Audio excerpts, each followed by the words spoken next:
All right, we're live streaming now.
Hi, everyone.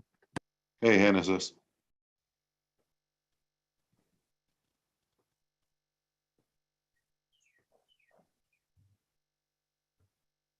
So I have 6 p.m. I am going to start the webinar and hopefully we'll start to see some guests joining us as well. And the recording is in progress.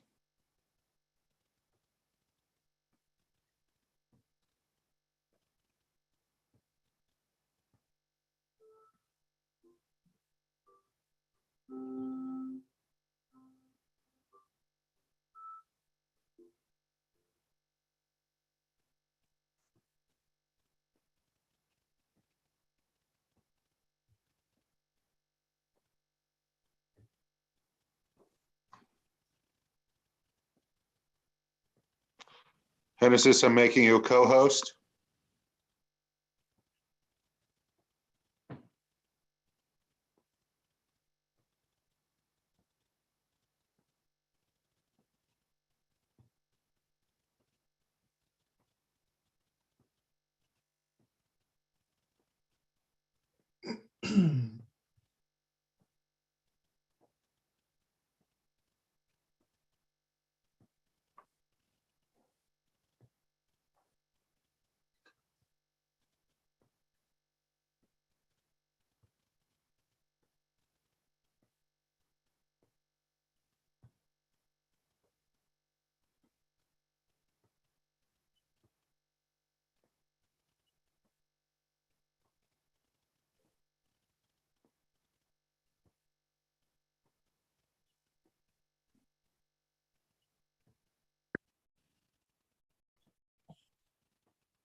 So are we waiting for anybody in particular, or?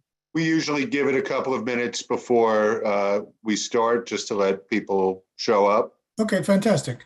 But Genesis is the vice chair of the Housing Committee. So she will be running from Housing. And Joe Canali, we can't see his face yet, but we can see his name. He's the chair of my Environment and Sanitation Committee. There's Joe's face. Gotcha. Between the two of them, they'll be running the meeting. Fantastic. Great. Thank you.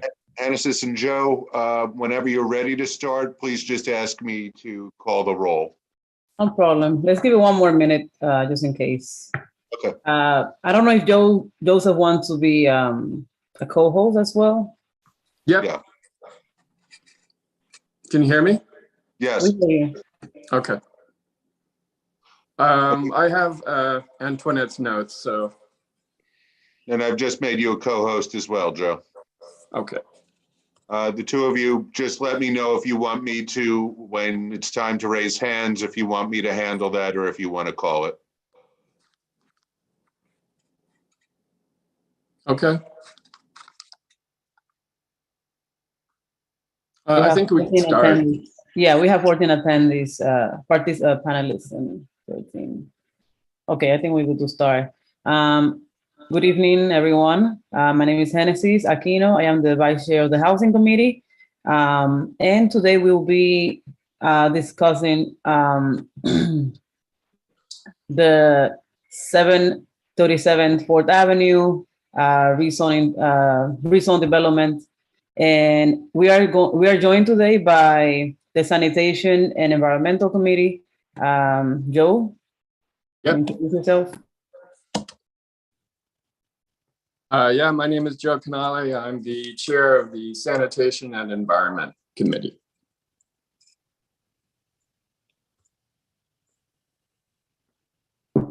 Okay, so today we are joined by the New York Department of Health. Let me see if they're here. I Yes. am here, Genesis. Oh, Thank Jim you. is okay. here. James, right? Jim, Jim Sullivan, yep. okay. you. And give me 1 second. And also by the New York Department of Environmental Conservation. That's Ronnie Lee. Yes. Yeah, you have Ronnie and Sarah and myself, Rodney. All from D. Okay, perfect. I wasn't familiar with the faces. All right, so as many of you know, they will discuss today what the process of the brownfield cleanup looks like. We know that the developer was to hire a contractor, an independent contractor, to do an investigation, but the investigation has not been completed yet. So the answers that they can give us today may be somewhat limited. So just let's be mindful of that. And yeah, so we'll take questions after their presentation. So Joe, I don't know if you have anything else to add before we No, that's it. We can start with the presentations and then do a I need to do a roll call Q&A afterward. before we do that. Yes, let's do a roll call before we start. Go ahead, Jeremy. Thank you. I'm going to call both committees. First of all, I'm going to mute everybody. I'm going to call both committees. Committee members, when I call your name, please unmute yourself, acknowledge your name, and then mute yourself again. I am only calling the committee members of the two committees. If you are a board member but not a committee member, I'm not going to call your name, but I will write your name down. So we're going to start with the Housing Committee. Antoinette Martinez. Genesis Aquino. Here. Thank you. Nicholas Azadian. Present. Thank you. Joan Body. Here. Thank you. Gladys Bruno. Jalixa Camposano. John Fontillis. Hector Gonzalez. Here. Thank you. John Johnston.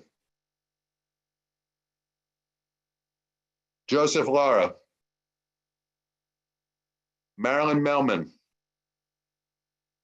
Rovika Rajkishan. Maria Roca. John Santori. Elise Shuck. Here. Thank you. We're going to move on now to the Sanitation and Environment Committee. Joseph Canale. Here. Thank you. Nicholas Azadian. Present. Thank you. Mohammed Bahi. Joan Body. Here. Thank you. Mary Eister.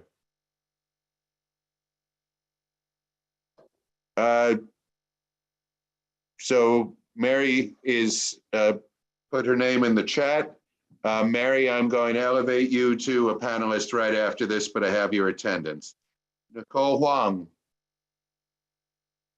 John Johnston. I'm here. Thank you. John, you're also here for the Housing Committee, right? Yes. Okay. Arelis Martinez. Marilyn Melman. Gloria Rodriguez Navoa. Daniel Murphy. Fred Wolf. Roll is called. Thank you, Jeremy. So all board members should have received a timeline of what has happened on this development earlier today. Sorry, not earlier today, last month on March 17th. So what we know so far is that the 737 4th Avenue was rezoned earlier from a manufacturing to a residential district. In August 2021, the developer 737 4th Avenue LLC submitted a brownfield cleanup program application to the New York State Department of Environmental Conservation for the site. The brownfield cleanup program provides tax incentive to the development of brownfields. Okay, then 737 Avenue LLC submitted a remedial investigation work plan to the New York State Department of Environmental Conservation in January 2022. The investigation will be performed by 737 4th Avenue LLC with oversight from the state and, the Department of Environmental Conservation and the New York State Department of Health. And PW Grosser is the name of the environmental engineering firm hired by the developer, 737 4th Avenue LLC, to conduct this investigation. So again, some project materials have been shared with you. You should check your email. The email includes a fact sheet in Spanish and English, and information about citizen participation on the work plan. So we can discuss this later, and just write down your questions. We'll take that later. So I'll give the floor now to the New York State Department of Environmental Conservation. Sure, I'm Sarah. I'm going to share my screen with you guys. All right, can everybody see the presentation? Great. Yes. Okay, so it's myself and Ronnie, and we also have Rodney here from DEC, as we mentioned, and we have Jim on from DOH. I'll start it off. Ronnie is the project manager at DEC, so he does all the day-to-day stuff. He and myself are up in central office in Albany, New York, and I'm his supervisor. We oversee brownfields and Superfund sites, but primarily brownfields in region 2 and 4. So 2 is New York City and 4 is Albany, but I'd say probably 90% of our work is in New York City. So we're very familiar with that. So I'm going to just give a brief overview of what the brownfield program is, and then Ronnie is going to get into the details.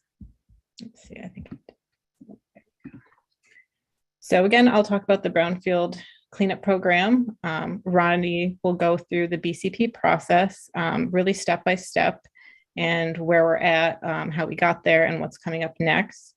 All of the elements of the citizen participation, because there is a plan for that within the BCP and what that includes. And then we'll go over the specifics of 737 4th Avenue site, and then the next steps, and then we'll open it for questions or comments. So sorry, my screens are. So the brownfield cleanup program, it is a program that's administered by the state. So we have sites all throughout New York State, probably hundreds in New York City. The program started in 2004, so it's almost 20 years old. The goal of the brownfield cleanup program, or BCP as we call it, is to encourage private cleanups of brownfields to promote their redevelopment as a way to revitalize communities.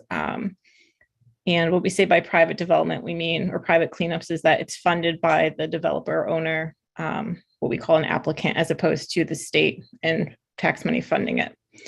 It's an alternative to greenfield development. So this isn't probably as common in New York City, but in other places in the state, it encourages folks to redevelop sites that have already been developed as opposed to a site that is, greenfield, field, trees, something like that. So we're keeping our green spaces open. And it's intended to remove some of the barriers and provide tax incentives for the redevelopment of the brownfields. So the tax incentives, folks that clean up these sites get credits for cleanup costs, but also demolition, excavation, soil disposal, sheeting, shoring, dewatering. So they'll get tax credits for doing that. One thing I do want to make clear as our role as DEC, we are pretty strictly concerned with just the remediation of the site. I like to tell folks we're concerned with what happens below ground, not above ground. So we don't approve development plans. It's not within our purview or our jurisdiction. We definitely don't replace local zoning or planning boards. They still do their role exactly as is. Everything will still happen the same there. The only thing we get involved in is we make sure the cleanup is in line with whatever the proposed use is. So we have different cleanup levels. If it's a residences versus an industrial site that they're going to turn into a warehouse or something, there's different cleanup levels. Or for instance, if they wanted to do vegetable gardens in the ground, we'd have a higher cleanup level for something like that. So that's the only kind of role we play in how it might get developed in the future. Typically, it's just making sure that the site is zoned properly for their cleanup. And then what makes the site eligible for a brownfield? It's any real property where contamination is present or may be present, exceeding what we call cleanup objectives or other health-based environmental standards. So the level of contamination at a brownfield site or at one of our BCP sites can vary greatly, but these are usually or often they're sites that wouldn't warrant cleanup by the state themselves or the department. So it's really a mutually beneficial program because we're getting cleanup of these sites, like I said, where the department wouldn't go out and clean it up. And then the folks that are doing the cleanup are getting the tax incentives. So it does work very nicely in that sense. Okay, and then I will turn it over to Ronnie. Like I mentioned, he is the project manager. He'll go over the actual BCP process. Okay, so yes, I'm Ronnie Lee. I'm the BC project manager in Albany, New York. So for this site, the department received an application from the applicant being 737 4th Avenue LLC. We received application on August 25th, 2021. The application was determined to be complete following a public comment period, which ran from September 29 to October 29, 2021. This comment period was announced in a public notice, which was mailed to all the parties on the contact list, which was included with the application. This contact list includes local government officials, the community board. It also includes the county clerk. In this case, we also included the NYPD, FDNY, local media outlets, including the New York Daily News, New York Post, etc. Also went to nearby schools and daycares, as well as community and civic organizations, and as well as adjacent property owners. So, so the public notice is also published in the local newspaper, as I said, and the magazine, and it was also published in the Environmental Notice Bulletin, which is the department's an official publication by the New York State Department of Environmental Conservation. So the brownfield cleanup agreement between 737 4th Avenue LLC and the department was executed on November 19, 2021. Then the remedial investigation work plan was approved following a public comment period, which ran from January 26 to February 24, 2022. This comment period was announced in a fact sheet, which was mailed to all the parties on the contact list that I mentioned earlier. Also, it should be noted that the fact sheet, this is the first fact sheet that went out, is sent by US mail, but all future fact sheets are only sent out electronically. So the field work associated with the remedial investigation is currently ongoing. That's where we are right now. Well, I think they've probably finished the initial field work, so they're compiling the data and they'll be putting together a report. I expect to get a first draft of a report next week, but it will only be drafted because they're still awaiting the data validation, which will take some time. So as part of the remedial investigation, they collected environmental samples, including soil samples, groundwater samples, soil vapor samples, in addition to indoor air, and they're also supposed to take outdoor air samples as well, because some of the units are still occupied. I think the deli and the auto body shop, I believe, are still occupied. Well, anyway, they did not take any outdoor samples because they had some equipment problems. So we may, depending on what the data shows, have them go back out and do that. So anyway, the intent of the investigation is to define the nature and extent of the contamination, meaning whether we have volatile organic compounds, or whether we have petroleum-related compounds, and also we want to find like the depth of the contamination, the extent, how extensive it is on the property. Next slide. So upon completion of the remedial investigation, the applicant, 737 4th Avenue LLC, they will prepare a remedial investigation report. A fact sheet will be sent out electronically, because as I said, the subsequent fact sheets only sent out electronically. We don't send out hard copies in the US mail. So the fact sheet will be posted to the Kings County listserv, and this will announce the availability of a remedial investigation report. Following that, the 737 LLC, they will prepare a remedial action work plan. And this remedial action work plan will evaluate one or more remedial alternatives or cleanup alternatives. And this remedial action work plan will be subject to a 45-day public comment period, which will be announced in the fact sheet. After a remedy or cleanup has been selected, the DEC will prepare a decision document which will describe the selected remedy. The decision document will be placed in the document repositories that have been established for the site, where the public can examine the document. So we have hard copies are in the public document repositories. That includes the Brooklyn Public Library, as well as the Community Board. Next, prior to the commencement of the work associated with the remedial action cleanup, the public will be notified via a fact sheet, which will be sent out electronically, and which is posted to the Kings County listserv.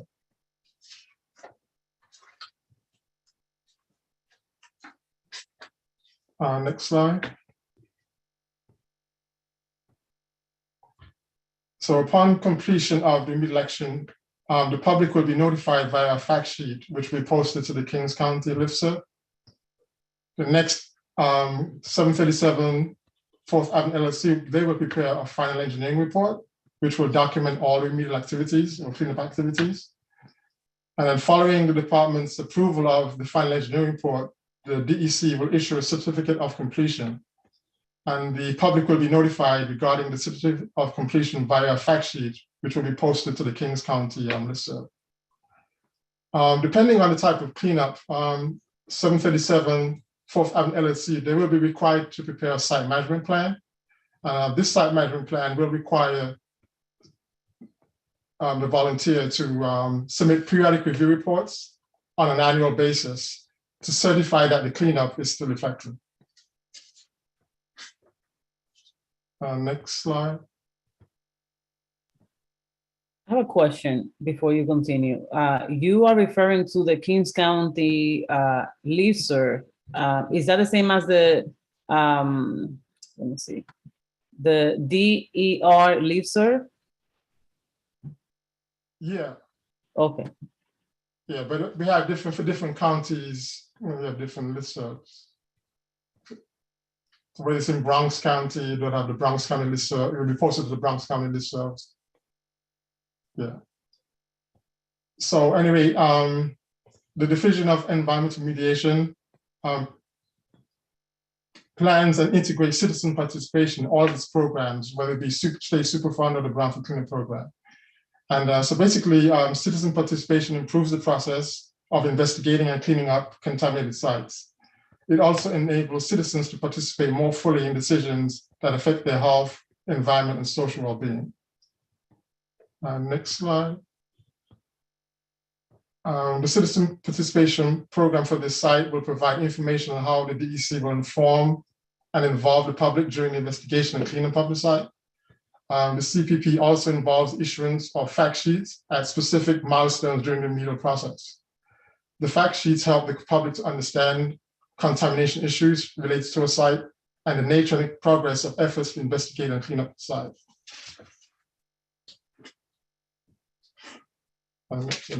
So this table, this comes from our citizen participation program. So this is like standard for all of our sites. These are the steps that we follow. So basically, I'm just going to kind of run through so we send out fact sheet of different milestones. So I'm just going to kind of run through that. So the citizen participation program requires specific public notification at various stages of the brownfield cleanup project. So the first time we send out a public notification, that would be when we receive an application.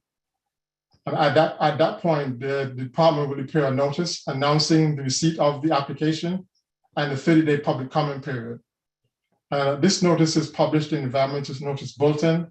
It's also published in local newspaper, and is also mailed to the site contact list.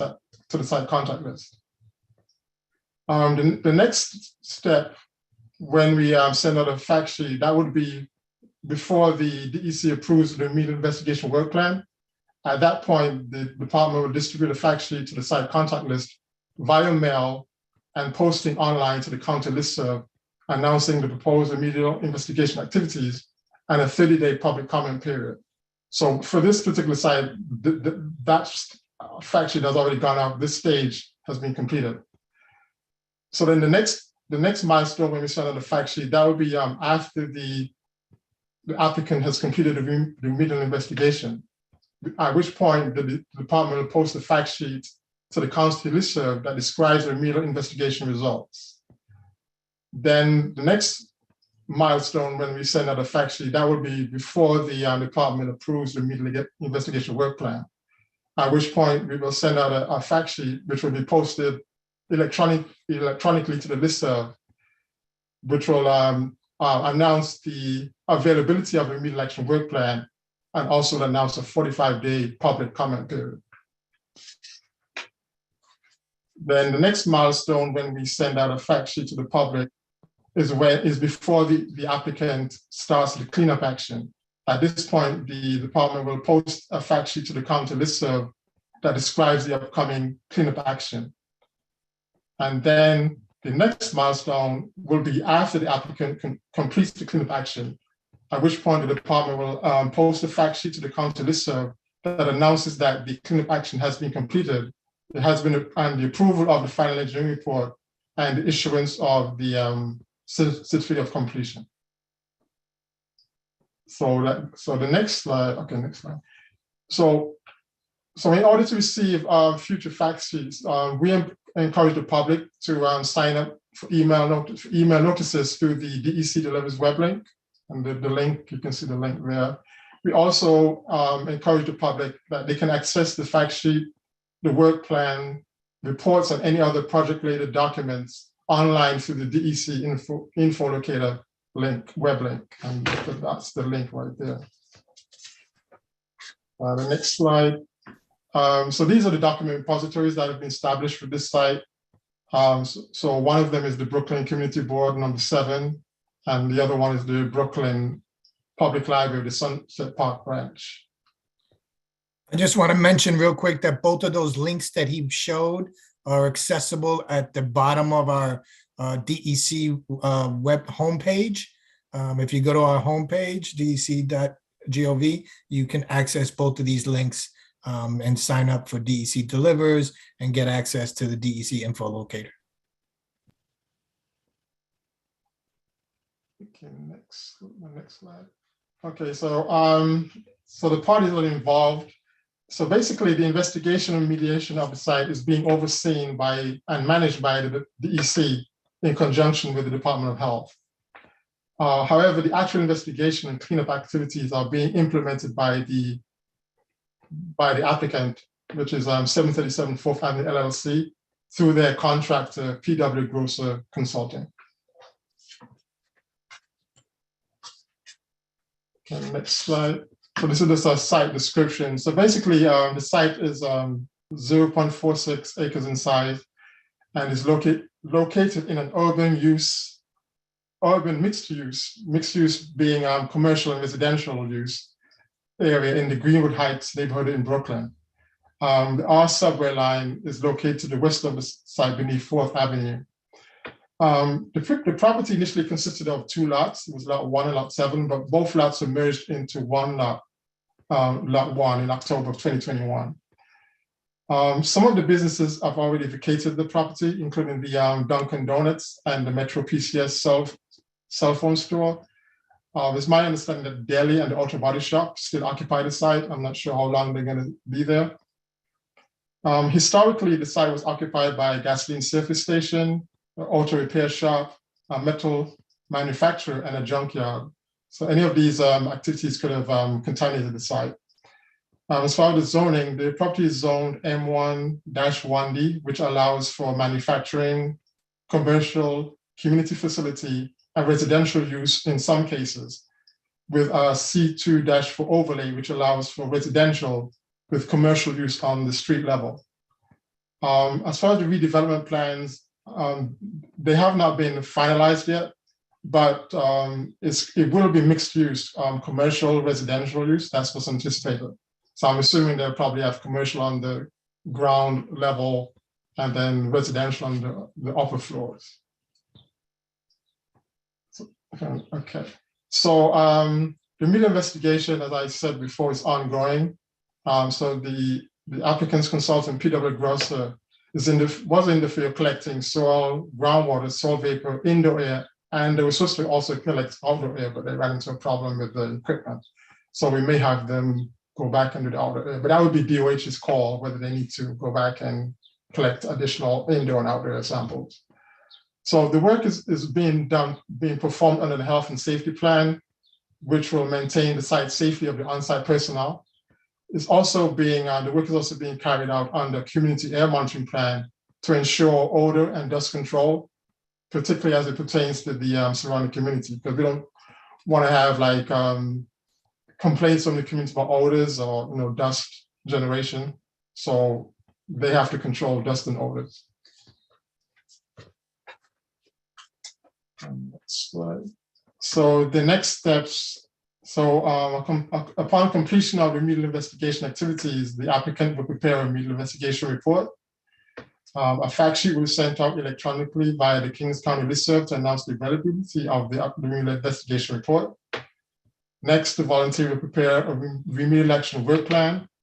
This remedial action work plan will evaluate one or more remedial cleanup activities, and it will be subject to a 45-day public comment period, which will be announced in the fact sheet. After the remedy has been selected, the DEC will prepare a decision document which will describe the selected remedy. Next, the applicant will commence remedial action to implement the remedy. But prior to the commencement of work associated with the remedial action or cleanup, the public will be notified via a fact sheet, which will be sent out electronically. That is posted to the King County listserv. So after the applicant completes the cleanup, the DEC will post the fact sheet to the county listserv that announces that the cleanup action has been completed. That will also announce the approval of the final engineering report and the issuance of the certificate of completion. The site will then enter site management phase, which will ensure that the remedy is operated, maintained, and monitored regularly to fully protect human health and the environment. And I think that's the end of my presentation. So I guess we can open it up to questions. Thank you, Ronnie. If you have any questions, please raise your hands. Use the I have a question, actually. Okay. How did the developer 737 4th Avenue LLC come to get involved in the program? Were they legally required, or they thought there would be some advantage to participating? When they submitted an application, I mean, they were like required to. I mean, it's a voluntary program, the brownfield cleanup program. So they voluntarily submit an application to enter the program. I see, on the strong suspicion probably that there are hazardous materials or chemicals. Yeah, they do a phase 1 and phase 2 investigation. They have to provide some kind of supporting data. So they did do some preliminary investigation, which did show some contamination, but it was like a limited investigation, not a thorough. I see. Thank you. You're welcome. Thank you. Ronnie, I would like clarification. I thought the brownfield cleanup program was a tax incentive. Yes, it is. Okay, so maybe, I don't know if that helps answering the question, Joe. That might be their. Well, right. I mean, from the developer's point of view, there's a tax advantage to participating in the program, right? Correct. Okay. This is Maria Roca. Is it opportune now to ask a question? Well, you were the only one with your hand raised. Right, but it wasn't lighting up, so I wasn't sure if actually the hand was raised. That's why I unmuted myself to make sure. Okay, so after Maria Roca, Nick. Okay. Nick after the end. Mr. Lee, thank you for making the presentation and being with us today. Likewise with the other members of the New York State Department of Environmental Conservation. You're welcome. I have a question that I haven't been able to find. Like, at what point, if you know the answer to this, was it known that there was there were toxins in the ground and maybe as far down as the water table? It's that is that in 2021? And if in 2021, at what point in 2021, or is it 2020? I'm a little confused about exactly where is that moment when whether it is the present owner or a previous owner or the New York State DEC or the Health Department or the New York City Department of Environmental Protection are made aware that either A, there is a suspicion of toxins in the ground, given the use history of that block, of block 652, or at which point, like, are we able to pinpoint, if not by an answer right now, something that is in the files when that is known? Well, they submitted the application on August 25th, 2021, which included the sampling data that they had collected to date to sort of support the application.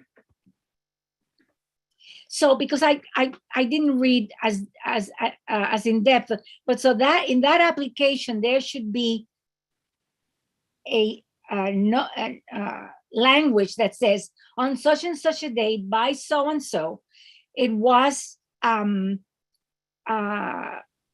confirmed that there was some level, which we don't know what level that is, maybe language like that the site needs remediation.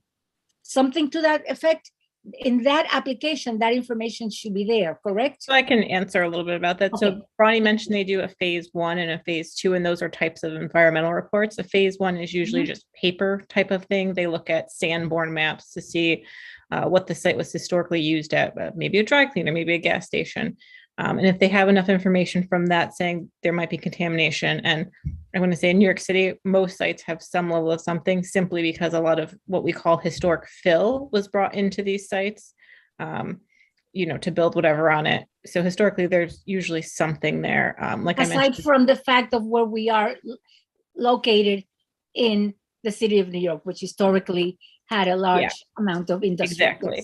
Yes. So then they do a phase 2, if that phase 1 warrants them to, think that there may be something there. And the phase 2 is where they actually go in and collect limited soil data, groundwater. It doesn't have to be all 3, soil vapor. They may collect just, it depends on, a lot of times if there's a building there already, they might not have access. So the phase 2 is really limited to just say, do we have enough to then most likely apply to this, what we have as our brownfield cleanup program.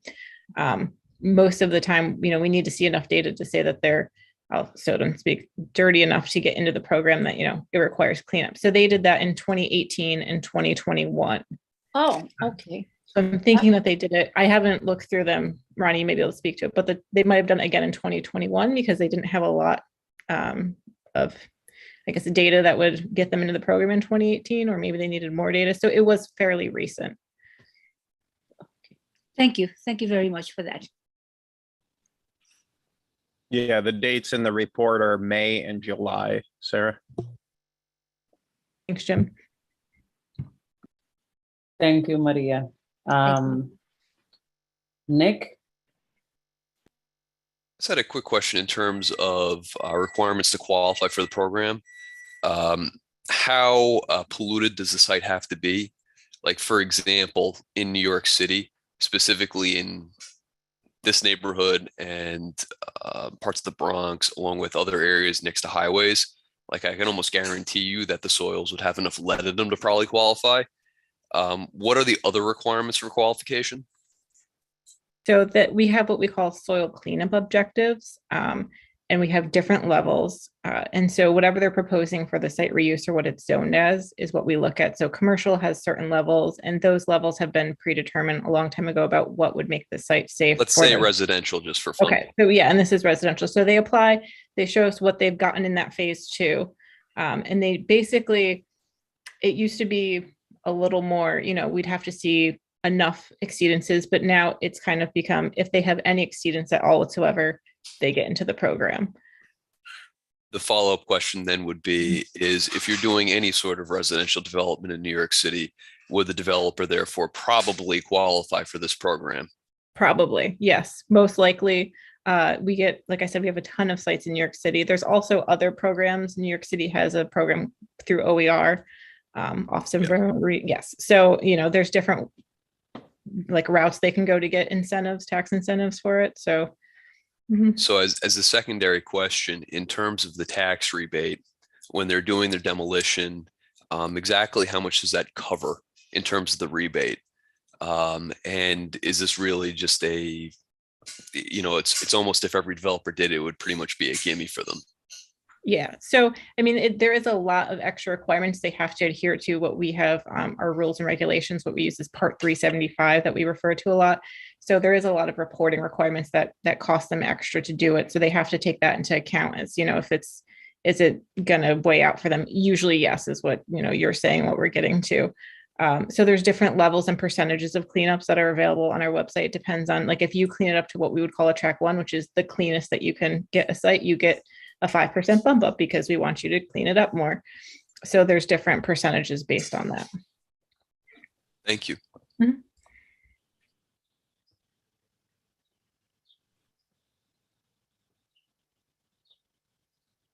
Thank you, Nick. Cynthia Gonzalez. Yes, hi. Thank you all for the presentation. In the event that they find that the remediation is pretty intense, I mean, it's like more than they had anticipated, where actually do those materials go once they're they're removed and the site is remediated? Sure. So that's actually a big part of why they sign up for the program and the tax incentives. On any site that they're redeveloping or, removing soil from, they have to what's called characterize it, and they test it for samples. And there's what we call disposal facilities. They're not DEC disposal facilities. They're just soil facilities that take material and they'll either, remediate there or reuse it something. So they have to test it, and then it gets determined where it can get shipped to. Like I said, there's facilities all over that take different levels of contamination. There's sites not really here or anything, but sites that have PCB material that goes to a certain facility that would accept that. Not all facilities would accept that. So those are some of the additional costs about why they come into the program, and then we give them tax incentives for that because it does get costly to ship off that material that is contaminated. So there are no such facilities in our district? No, not that I know of. They're very large facilities. We're not that far into it for the site about where they would be shipping them to. It is something that we review when they've done the waste characterization, but it's not unusual. That's most sites anywhere. You'd have to characterize the stuff that you're removing off site to see what's in it. Thank you. So I'll give the floor first to Elise, and then Maria Roca, and followed by Murphy. Hi, thanks for this presentation. I didn't do a thorough reading of the plan, but I have a question about who makes the decision about whether there's a significant environmental threat. Who's in control of that decision? It sounds like the applicant and the consulting firms are the ones that are doing the investigation, but I'm curious about who's going to make the decision about whether there's a significant threat to the environment. Sure, Absolutely. That's actually a very big milestone in our process. And we do an internal project review. Ronnie will give it. He gives it to us. I'm a supervisor and then higher up management. And it's done in conjunction with Department of Health, because we also look at if there's any exposure to human health. Obviously, we're more concerned with the environment. They do the human health side of things. And then a determination is made. And we have to put through a package, and it goes all the way up to the highest level of our management or division director and gets signed off on. So it's definitely our decision. And yeah, it's a pretty big deal for us to make that decision. Sarah, following up on that, when is this internal project review conducted? Is it after phase 1, phase 2, or? So they're collecting the data right now for the remedial investigation. So the phase 1 and phase 2, they do that before they're in our program. And then once they're in our program, we have a lot more control. Ronnie, says, no, I want a soil boring over here. No, I think you need to collect another additional groundwater. So he has a lot more control over it. So we review that data. There's a whole bunch of things that's required of it, certain way that it gets analyzed at the lab. And then we look at it as a big picture and determine if it's a significant threat. So that would be, once we have all the data that's come in, and then they submit that report to us, which is all of the data, but they need to, they present in a way that's digestible for us. Okay, so is this internal project review presented to the public? No, it's not. It's, it's very technical. It's highly technical. We're looking at things. It's mostly engineers, geologists, and then the human and public health specialist will look at it. So if the project has significant contamination, that will be then presented on the listserv. Is that how it works? I'm confused on the process. Ronnie, maybe you can speak to that a bit. Yeah, when we send out the fact sheet regarding the remedial investigation report, we will, in the fact sheet, we will say whether it was determined to be a significant threat or not. Thanks. Maria. Okay. Maria Roca, and then Daniel Murphy. Yes, oh my goodness, so many questions, so little time. Let me start with the last sort of piece of the conversation, of the presentation. We are fortunate to have a number of people not only at the community that are members of the community board, but also in the neighborhood, who are technically able to understand beyond what the average citizen would be able to make sense of one of these reports. So is there any mechanism by which we can ask as a community, trust us with that information, since it is public, should be in my view, it should be public information for those folks, so that we can approach those folks who have the credentials to be able to read through and understand, and then they can maybe interpret for the rest of us or translate for the rest of us, because we have over years, over decades, become a community that is truly interested in learning and understanding what is happening around here, what is happening to us, since at the end of the day, we're paying for all this, us taxpayers, you taxpayers, and us taxpayers. And it's important to us to be students of all of this in as much as we can, so that we can take responsibility for being residents of this community.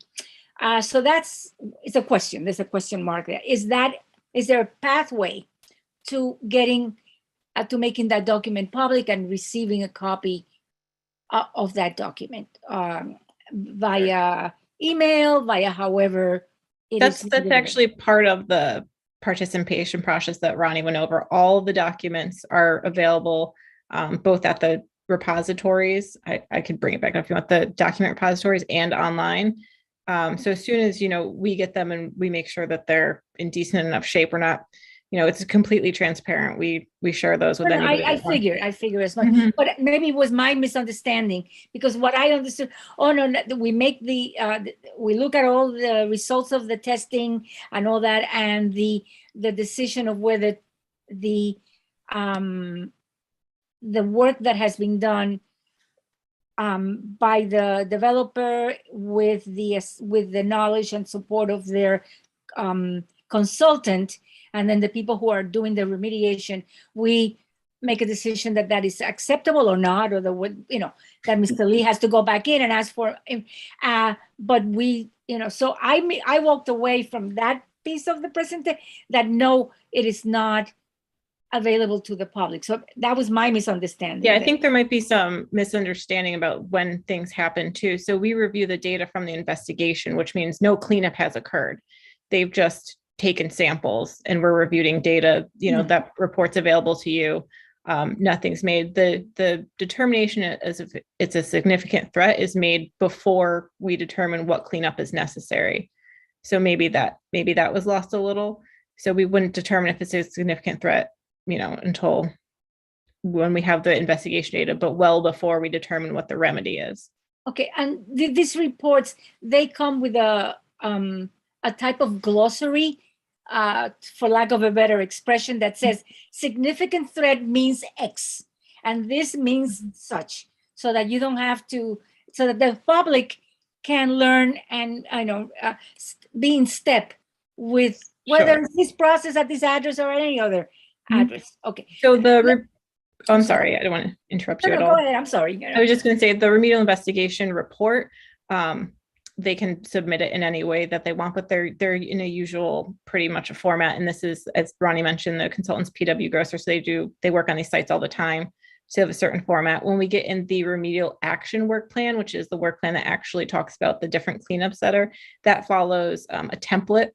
And a lot of the template is geared towards, that somebody else, there's a lot of technical stuff in there, but that somebody could pick it up and, read it and sort of understand what's going on. So there's a template. So if you went to another site, you would see a similar report. So that's why we use a template for that one.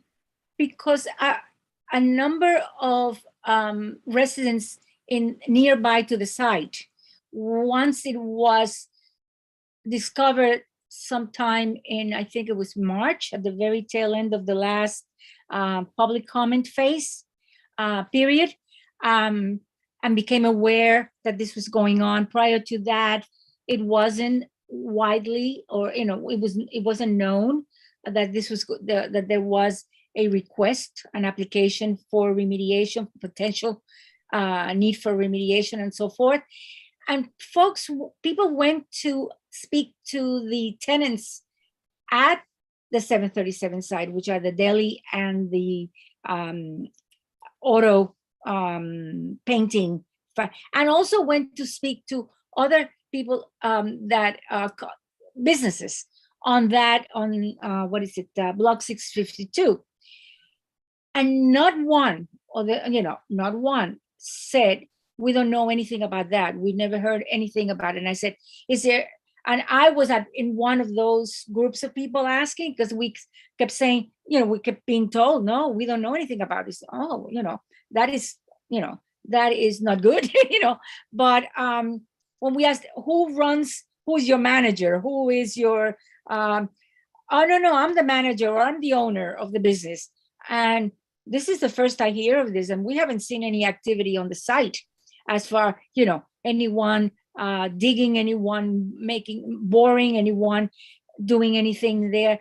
They brought an excavator, somebody said, but 2 days later it was gone, and there was the parking lot wasn't touched or anything like that surrounds and the drive-through There was no activity there, no noise or anything. So it as time has passed, it's become even more confusing. And the questions just keep growing rather than answers coming forth.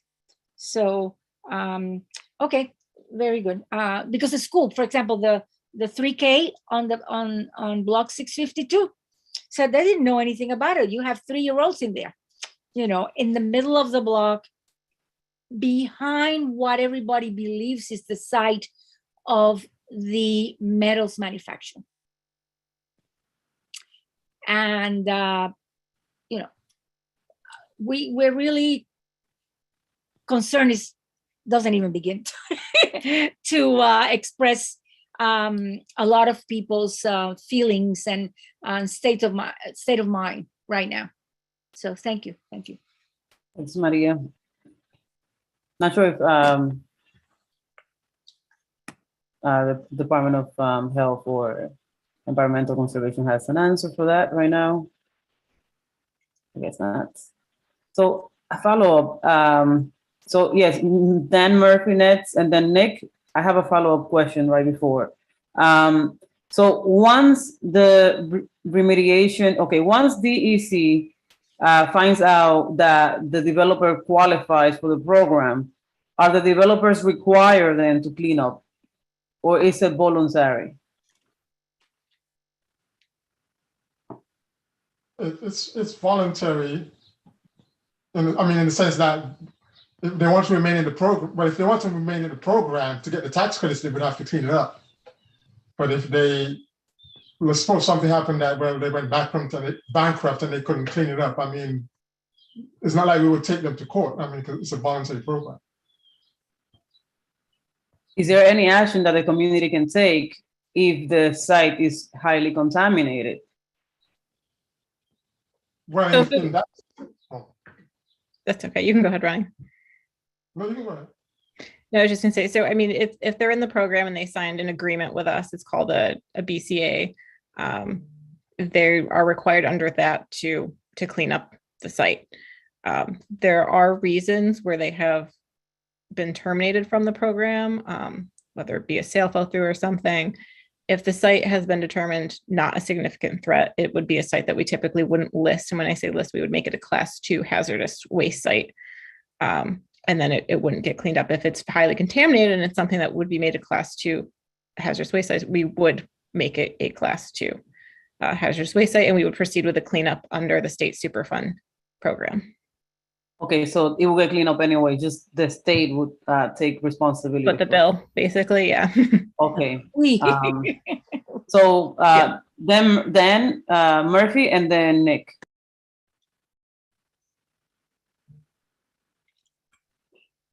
Sorry, I have a question about the tax.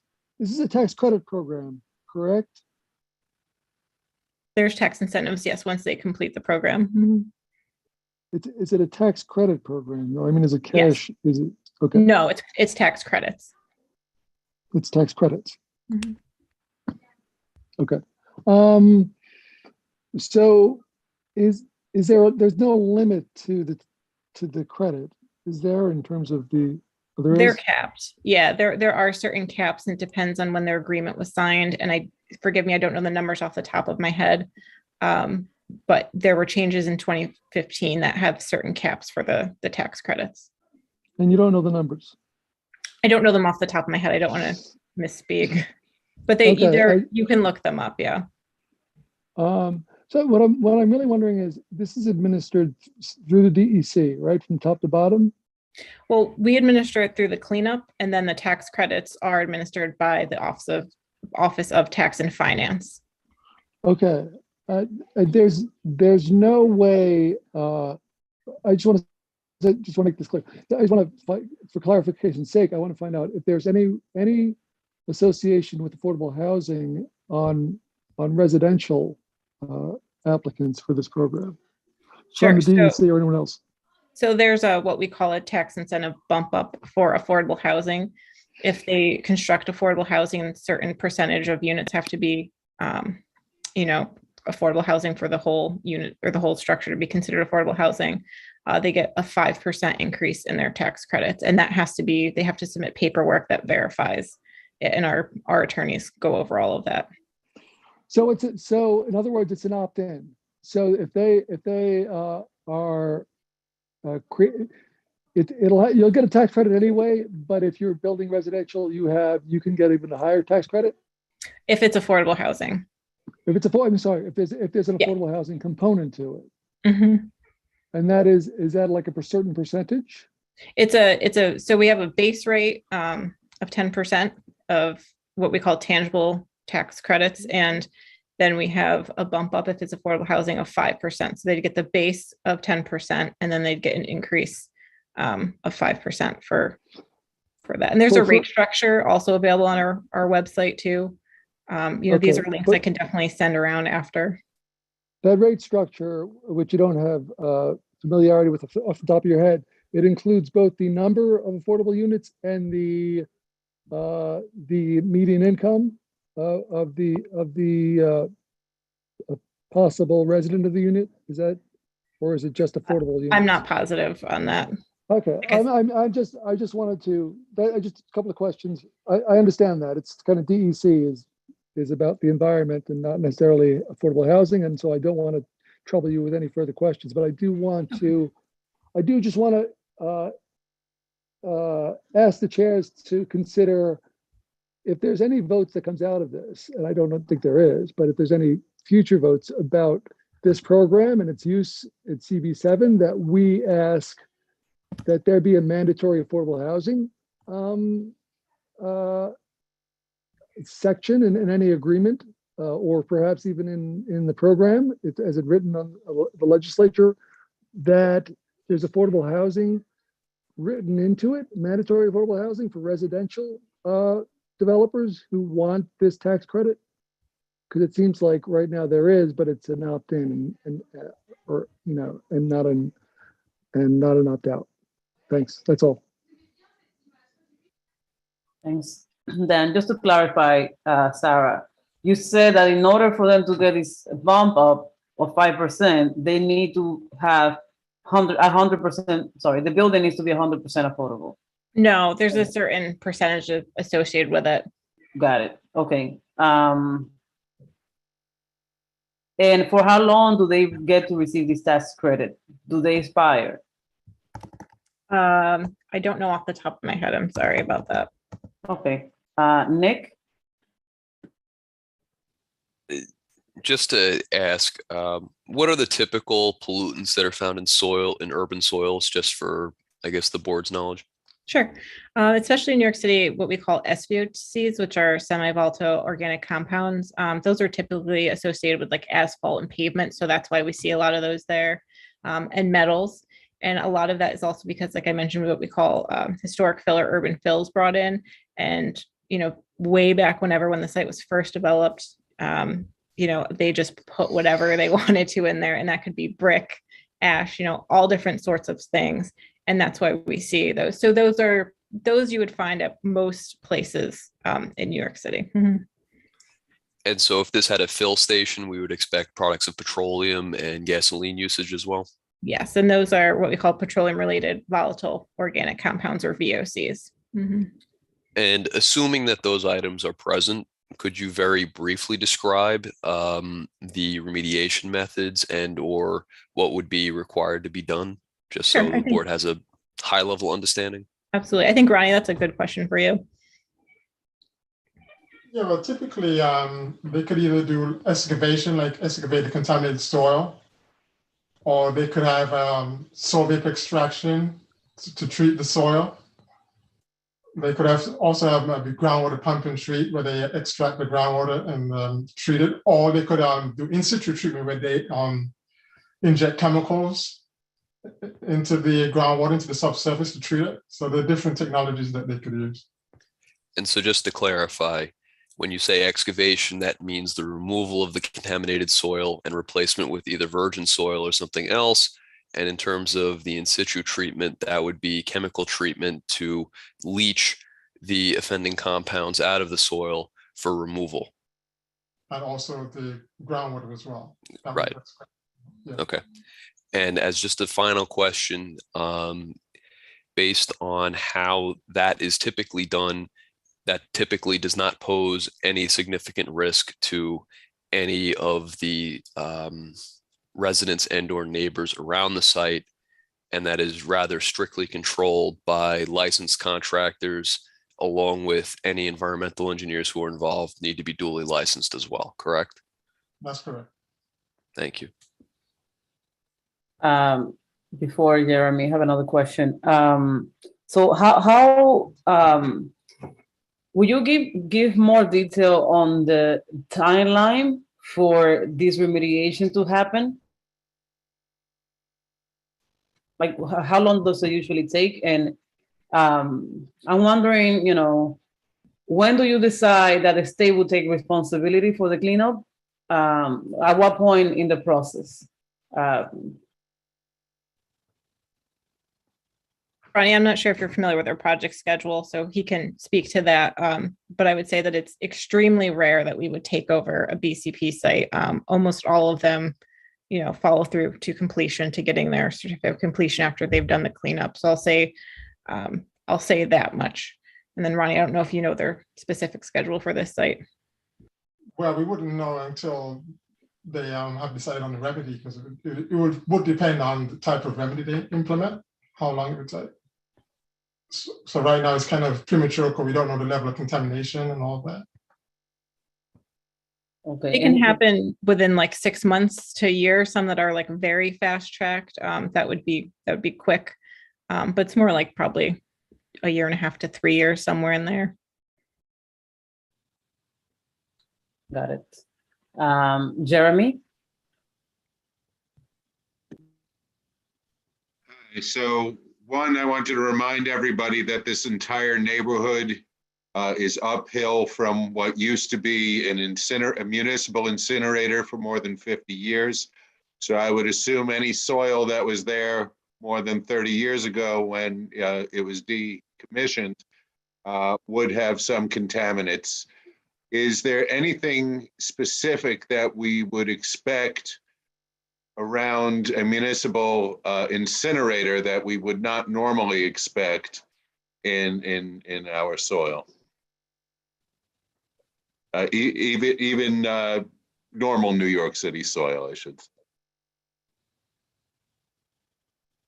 Ronnie, do you want to speak to the technical stuff? The site has been, I think, covered, and Ronnie, you can speak to it, or had a building on it for a long time. So that will kind of preclude anything getting in the soil if it's had what we call an impervious, meaning like pavement or concrete or a building on it. Yeah, I mean, there's nothing in the history that would suggest that any sort of incinerated ash or anything was brought to the site.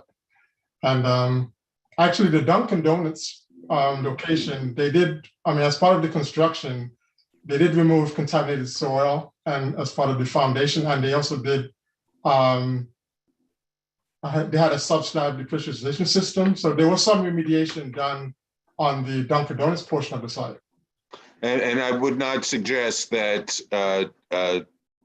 any material was brought there from the incinerator. However, over 50 years, there would be fallout from the incinerator in the entire neighborhood. And, depending on the wind, depending on atmospheric conditions.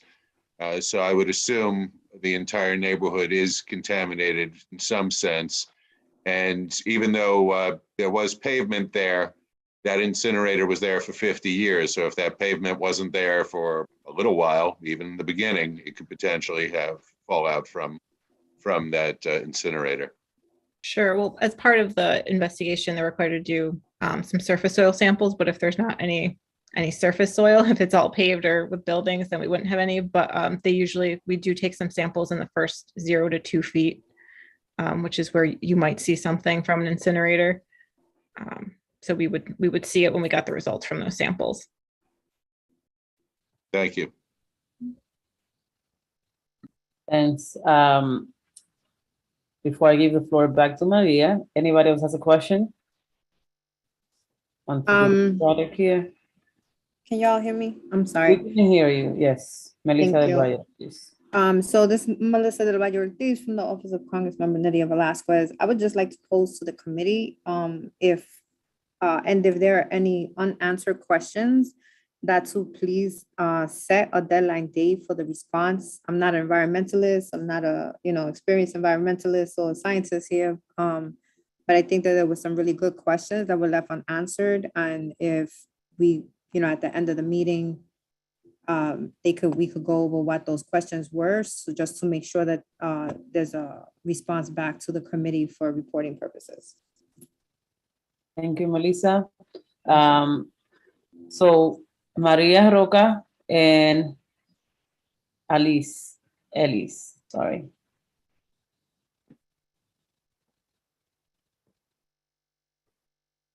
Maria, you are muted. I am so sorry. Was trying not to bring any additional noise to. So the site for the 737 site is downhill from the area of the block where the metals manufacturer, the building's still there when it was active, so. It is a sloped, fairly not I would say maybe a 10-degree slope between 4th and 5th Avenue, and then further down to the New York Bay as you go west. In this entire process of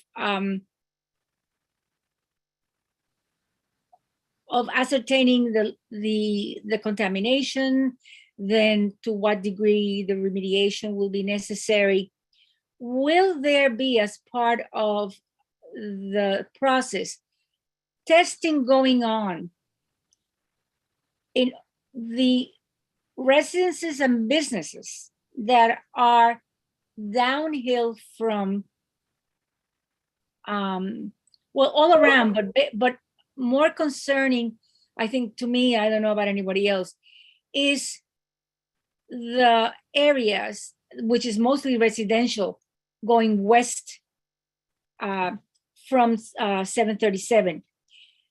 And because, to my knowledge, maybe someone else here knows, has there been any other activity of suspected contamination or remediation, like what, I am sorry, Ms.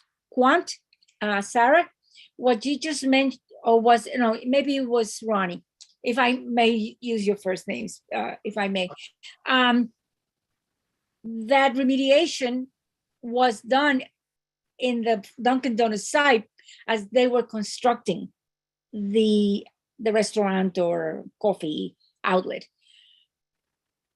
I don't know if anyone in that area, so within 400 feet, 500 feet, anyone knew about this. Maybe someone on the community board can speak to this, as to that did come up in years past, or whenever, if it came up and when it came up. So to conduct borings, to disturb the grounds, so to speak, during the process of ascertaining contamination. Am I thinking incorrectly that there might be an effect to what is downhill from the site? Or No, sure. I can answer it. So that's actually part of what we look at when we get all this. They're out there collecting the data. We get all the data in and we look at it. Part of the determination we make when we're looking at significant threat is, could this contamination be what we could say migrating offsite? I think is what you're getting at. I'm sorry, that's correct. Yes, I'm sorry. Yeah, these are just like some technical jargon. Yeah, you might just hear the word. I know the word, but okay, fine. Yeah. So, and we look at soil, groundwater, soil vapor, if that could be moving offsite, or if there's potential for it to be offsite. And depending on how they apply to the program, if they're a volunteer participant, if we think it is moving offsite, we will go look for offsite. If they're what we call a participant, it means that they came into the program and they knew about the contamination, they had something to do with it. They foot the bill, they go off site and look at the contamination.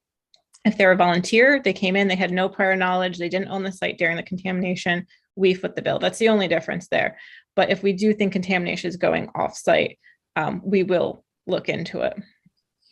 Because that area, generally beginning at 24th Street and then in greater degree, because the land, as it goes south, there is a dip, there's a valley going all the way to about 30, I'm going to say 36th, 37th Street. And then the land begins to rise towards Bay Ridge, So historically, the subway station, and I believe there's some mechanism to collect water in the subway station, has flooded. That 25th Street intersection floods, to the point where the station has had to be closed on how many numerous occasions and put that station out of out of service. The basements of the houses, the basement of the church, Our Lady Tristakovia, and all those 2 family houses on both 25th, 24th, 23rd, all of that has increasingly, of course, because as the water rises in the bay, that doesn't help either, have flooded. And that is been not yesterday, this is going on for a long time. So I appeal, please do whatever it is necessary on behalf of those people who are living around there particularly, but that no stone it's left unturned, because the whole thing is not about 737 4th Avenue alone. It involves the well-being, the health, the quality of life of thousands of people that, their only investment they have is their home in many cases.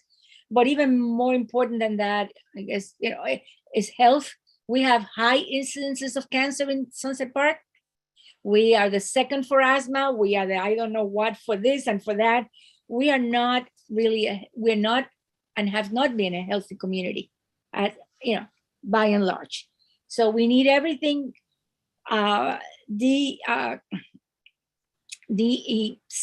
I get DEP, DEC, all these acronyms, as well as the New York State Department of Health, to really be very, very intentional, even more. And we know that you guys don't play. You are serious folks. And all I can say, and we trust you, all I can say is that no stone can be left unturned, because as it's kind of coming out here, there's a lot of things that we don't know that we should as a community have known to better take care of ourselves. Thank you. Thanks, Maria. Elise, followed by Jeremy, and then Silvia Agosto. Okay, I have 2 questions. My first question is, what are the most kind of salient factors that DEC and DOH considers in determining whether there's a significant environmental threat to the community when you're going to be reviewing the research or the analysis for them? So that's my first question. Do you want to talk about that a little bit, since a lot of it depends on human health exposure? So Jim? Sarah? I think maybe we lost Jim. Yeah, I think he said he had a meeting at 7. Okay. Oh, I see him, but he's on mute. Jim, if you're there, you're on mute. Maybe, Elise, you can ask your second question. Maybe somebody else can answer in the meantime. Sure. So my second question kind of goes along to what Hennis mentioned about the timeline. So if there's determination that remediation is needed, would it be conducted prior to construction, or would it be simultaneous or concurrent with the construction? It's usually simultaneous that they do it with the construction. Like Ronnie had mentioned before, when they're doing investigative work, when they're doing any what we call ground intrusive, when they're doing any digging, anything in the ground, we have run our health and safety plan, the community air monitoring plan. So, it's beneficial for them to just kind of open up the ground, so to speak, once, both financially for them to just be doing that once.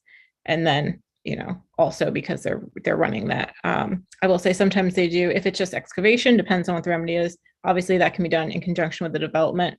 Sometimes there's other components to clean the groundwater and they have to kind of stage that before or after. But that's on them to kind of phase it appropriately. And we review it. If Jim, I still see he's on mute, but yeah, so when we do there's something that we call a human health exposure assessment, and that's where DOH plays a large role. We determine, what the contaminants are, what level they're there at, what media they're in. When I say media, I mean soil, groundwater, soil vapor, and if there's any human health exposure. So, is there open water at the site? Some sites, outside New York City might have, a lake or river or something. Some sites might have exposed soil. It could be, a playground, or it could be something like that. And then the most common one in New York City is the soil vapor, which we would call soil vapor intrusion. If the soil vapor is contaminated, it may intrude into buildings, but we would structure the remediation so that possibility would be eliminated. But we take those sort of things in consideration, the levels of contamination, and then what route they could possibly be exposed to a human. And if there's a threat, pretty much if there's a threat to human, then we would make it a significant threat. Question: once the final cleanup plan is completed, I know you say you evaluate their cleanup, and I'm wondering, what does that process looks like? How is the process transparent? Sure. So the remedial action work plan. So it's a plan to do the work, and in it, there's all different alternatives to what the cleanup can be, from the strictest, which is what we call a track 1. So it would be the cleanest that they could do it. And then they have a couple other alternatives, lower tracks, so to speak. And then that is what has a 45-day public comment period. So you're reviewing it, we're reviewing it. So before that gets approved, we take any public comments on it, and then we get approved. And that work plan isn't just the alternatives, it's the entire plan of work, how they're going to excavate, where they're going to send stuff to, how it's going to be done, truck routes, because even stuff like that, you don't want huge trucks driving through the neighborhood. So it really covers quite a bit of detail on how they're going to do the work. And then all of that work, their environmental consultant, PW Grosser, they have to have a certified engineer, a PE licensed engineer that oversees the work, or staff of theirs that oversee it. And they stamp and sign the document, which is a pretty big deal for a licensed engineer. They're certifying that everything was done the right way. And that comes to us in what Ronnie mentioned. I know this is a lot of our jargon for you guys, and I'm sorry, it's a final engineering report. And that says, it's got pictures, it's got everything. It says, we followed the plan that we said that we were going to do. Here's all the documentation of us following that plan. It's got receipts for the trucks that take material out of there. And like I said, that's all signed and stamped, and we have our own set of certifications that they also have to sign off on. So it's pretty in-depth for them. So my question is most about, after the engineer submits the paperwork, do you revise that paperwork beyond just checking the paper? Do you go back to the place to do more testing to see if contamination still exists? Sure, that's a good question. So first, I should mention that they're sending us, when they're in the field doing any work, whether it's the investigation or the actual cleanup, they send us daily reports. They send those to Ronnie, so he sees them. So it's not like we approve them to go do the cleanup, then we don't hear anything. Ronnie gets daily reports with photos. DOH get those as well. They do air monitoring for the community. So all of those reports come back to us. So we're kind of real time seeing what's happening. They have to take what we call endpoint samples, or documentation samples. So at the bottom of their excavation, when they're done excavating, they take additional soil samples, like you mentioned, to certify that they've met these cleanup goals that we've set, whether it's for commercial, residential. And if it's not met, then they have to dig deeper usually, or something like that. Same thing with groundwater. If there was a need to clean up groundwater, if we found contamination groundwater, they could go back and take additional samples to certify that they've cleaned up the groundwater. And same thing with soil vapor. If there was an issue with soil vapor, we may do indoor air testing of the new structure that's been constructed. Thank you. So I'm going to ask another follow-up question. Okay. And I apologize for my ignorance, but How do you know that the samples are coming from the site and maybe not another site? Yeah. So we've been doing this a long time. That's only ever happened once, and it was a big issue. There was lots of legal things involved in Sanitation, but that's extremely, so we get pictures. Like I said, Ronnie will go visit the site probably while it's happening. And the real thing is, like I mentioned, the certification that the PE, the licensed engineer, puts on there. If anything's not on the up and up, they lose their license just the way a doctor or pharmacist would. And that's a big deal for us as engineers to lose our license. You won't be able to practice. So that I would say that's not, I could see how you'd worry about that, but it's not something that typically happens. Okay. Ever. I mean, okay. Jeremy, your hand was up, but it's no longer up. So I'm assuming you no longer have a question. No, I forgot to put it down from earlier. When you called my name, I realized it. Okay. So Silvia Agosto, you can get unmuted. Hi, I think they were talking about it, but I just want to make sure I don't understand everything about this.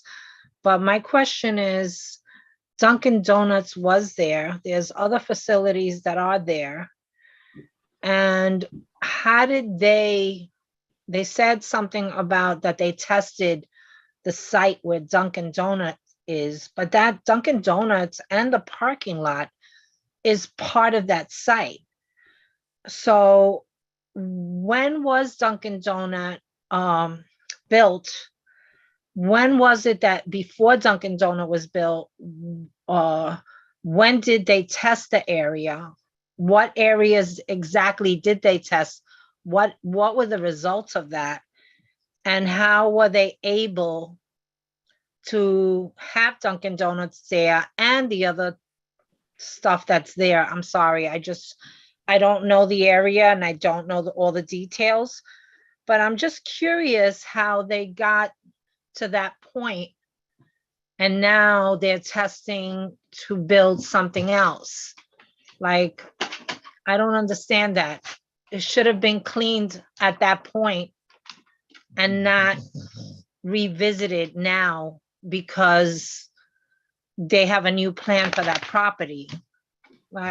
I just don't get that. I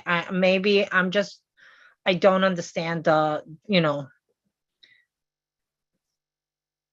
Hennessis, would you like me to step in for this?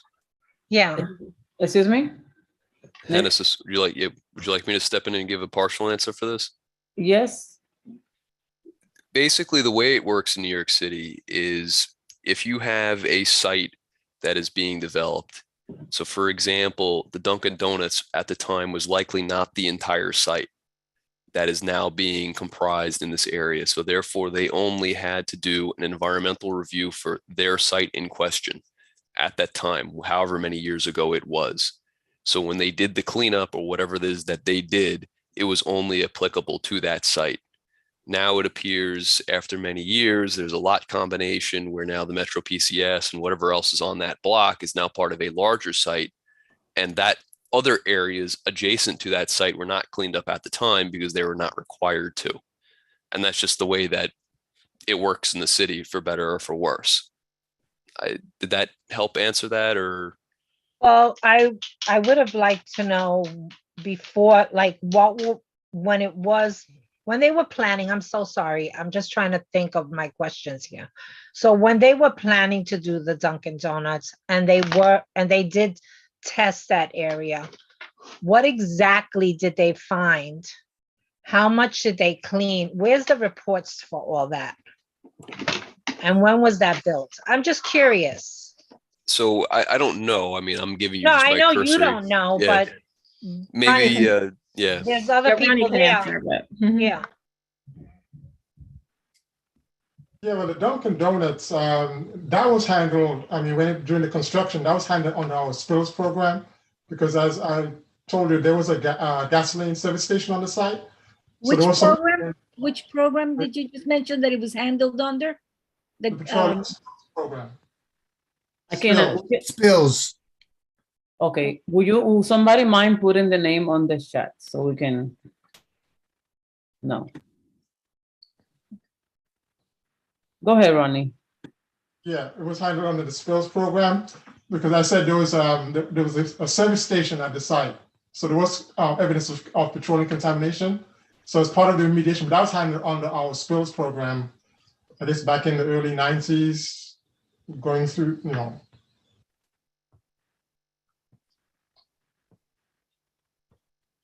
What is Are a there- skills Are program? there any test results from that? I mean, is there documentation about what they found?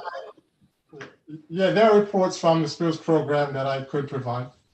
Yeah, there would be a spills report that would have been closed out at the time that the spill was remediated, whatever spill was there at the time. Okay, we would appreciate if you can share it with CV7. That way. Yeah, as the council members mentioned earlier, my suggestion would be that once we complete this, if the community board can compile a list of questions that were felt to be unanswered, and then supply that list to Ronnie, we're more than happy to gather that information to you. Obviously, anything that pertains to DEC, some of those questions may be city zoning or building codes, but we'll let you know that whether or not it falls under our jurisdiction when we receive those list of questions. Thank you. Sorry, I'm back. Did somebody have a question for me? Elise, did you have a particular question? I think Sarah had referred something to me. Sorry, I had a conflict here. Yeah, I think we got it for now, Jim. Okay, you're gonna go ahead and let Ronnie get the questions and then we'll answer. Okay, perfect. Well, they got a few more questions, so we guys want to make sure we're moving along. Okay, Sure. so at least you good, right? Yeah, I think Sarah answered the question. Okay, Thank you. perfect. Maria Roca. Yes, so the question goes to anyone here. My understanding was when in the city of New York, that events such as the evidence of toxicity, remediation, somehow stays with the history of the site in a variety of ways. There is the title for the site that is sort of the story of the site, of the different things that may have happened along the way, so that future owners know what they are getting into, or past owners, if there is any responsibility for caring, depending on what it is. So does anyone here had heard that there were issues with this site when it first came up for the Euler process, that there were things that needed to be known before the New York City Euler process moved along, things that needed to be questioned, things that needed to be answered, not just questioned, but answered. And to what extent does anybody here can add some information on that?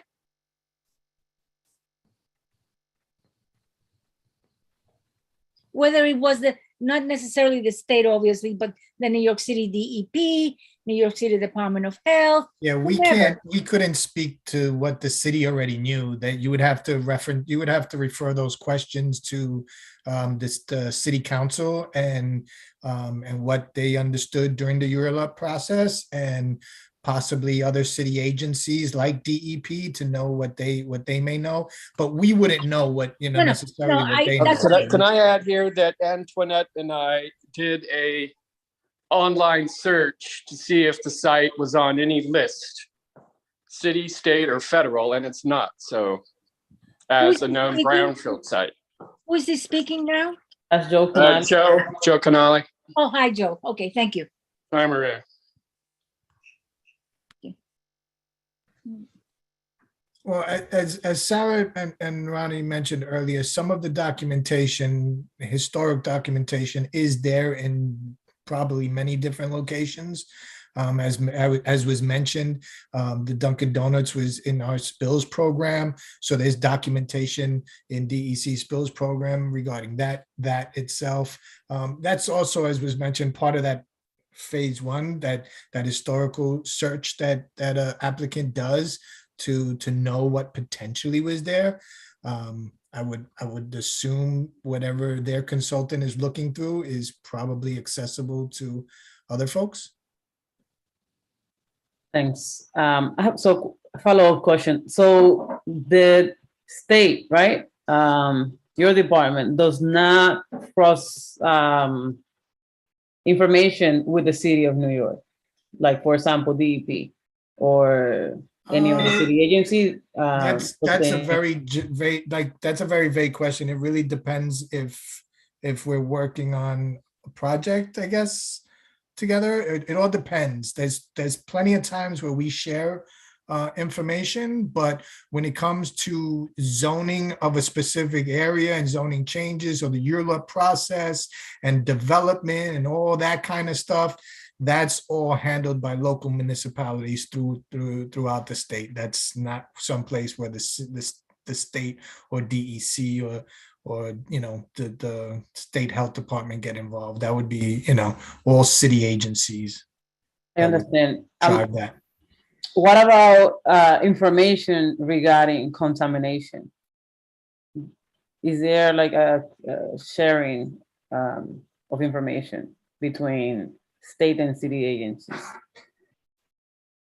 Yeah, we regularly work with them and stuff like that. Yeah, if they had data, we would know about it. Who is them? And like we work with New York City OER, Office of Environmental Remediation. If there would, like as Rodney mentioned, like we don't work with them on all the sites. It really depends on the situation. But if there's any data about, and when I say data, I mean environmental samples, soil, groundwater, so but we would know about it. And for this site, was there any data from the city of New York? No. Not that I know of. Ronnie, you can speak otherwise, but they did the standard come in with a phase one, phase two, come to us. They might have talked to OER first before, but they came into our program.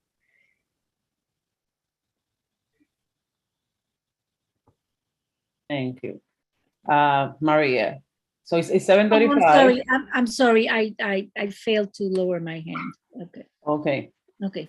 Joe Canali, do you have any other questions or concerns from your committee? No, but I would just say that given the land use history, there's a very strong suspicion on the part of the developer that there were probably hazardous materials and contaminants. So, and that's a large part of Brooklyn, by the way, especially in our neighborhood. So. A lot of New York City in general, unfortunately. Okay. Yes, Maria. Okay. Based on what was just said, and it has been said a number of times about New York City and about Sunset Park, of which is Greenwood Heights is it's actually Sunset Park, but real estate brokers decided to give it a shishi name a number of years ago. The game, whenever you hear heights, you know what's going on. So given that, does it behoove us in this neighborhood, any of us who are concerned, whether officially or unofficially, with the health, the well-being, the future of this neighborhood, to put in place some protocols that whatever site, and then bring it up the road, city council, so forth and so on, that there needs to be protocols that are like a checklist of things that need to be looked into, that need to be addressed even prior to the Department of City Planning certifying a site, whether it is an individual rezoning, a spot rezoning, or a community rezoning. I mean, are we at this point where we've talked about it, we've talked around it, we've talked about it, but that something needs to be done officially? Because I don't know, I cannot help but suspect that what we're discussing here has not happened before in another site, and it just happened to it went and nobody kind of noticed it. If it had not been for the circumstances that brought this 737 to the attention of a number of people. So I think it's maybe time to step up the responsibility on all of us to make this more of a formal procedure that then allows the city and the state to then step in time before things move along and the community's time is wasted and then finds out at the end, and then lack of trust, which is horrible when you don't trust your government. But a lot of people say, oh, no, we're all in this together, whether it's government at whatever level or the residents. So I just wanted to say that because I'm sitting here very, very concerned, extremely concerned. Thank you. Thanks, Maria. So I think what you are talking about is something that we should discuss as a committee or as both committees, right? So if there are no other questions for the Department of Health, the Department of Environmental Conservation, I would like to relieve them because they've been here for an hour and a half, and then we can continue our conversation as two committees to discuss some of the issues Maria just pointed out. Maybe come up with a resolution or a recommendation. Before we go there, Nick, you had your hand raised. I was just going to offer up, I guess, a differing view from what Maria had just presented, but it does not require the state agency, so I'll wait. Well, I want to thank you guys for this, Rodney from DEC, for inviting us here and holding this. But Maria, I'll give you this. I do legislative affairs for Region 2 for DEC, City of New York. Sunset Park, Brooklyn in general, that you have a lot of great advocates on your behalf, and a lot of the new council members and elected officials that are coming into office are very much more active and aware of the environment and environmental issues. Decades ago in the past, environment and environmental issues just were not rising to the level of a lot of elected officials, radars, so to say. That has changed dramatically. So a lot of what you are asking for are, our legislative actions on the city level, and possibly even on the state level, and process changes, procedural changes within city government. So I would definitely say that as a community board, your voice is loud, and the elected officials you have today are absolutely attentive, and I'm sure would love to hear from you and what your ideas are on how to better the process. I just wanted to, give you that little tidbit before I say goodbye. And again, thank you all for having us. Thank you.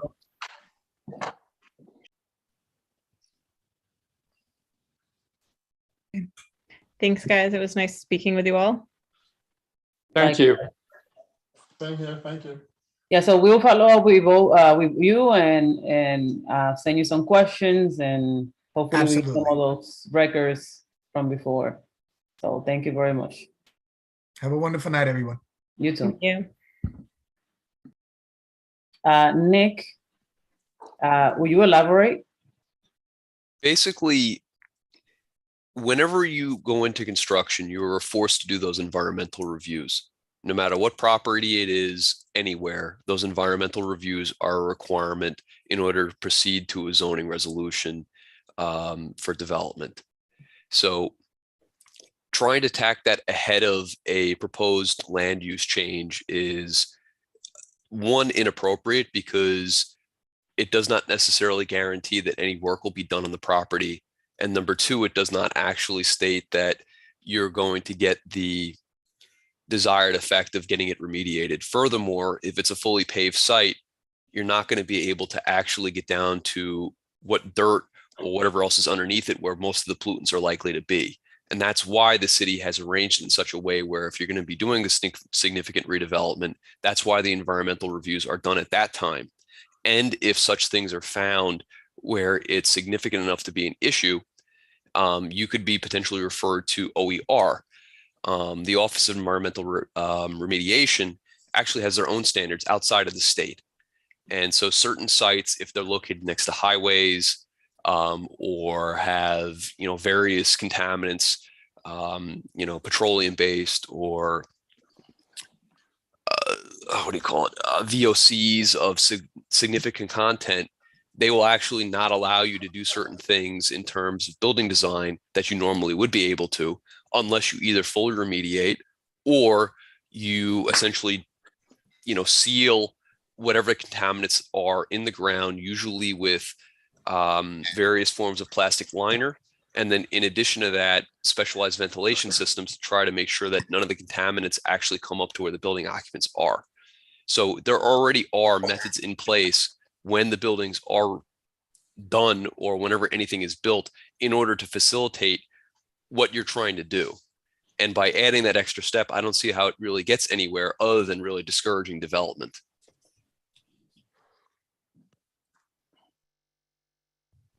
Adding what step? Essentially tying in that prior to any land use action and or ULURP, that you essentially have the environmental piece investigated further than it currently is.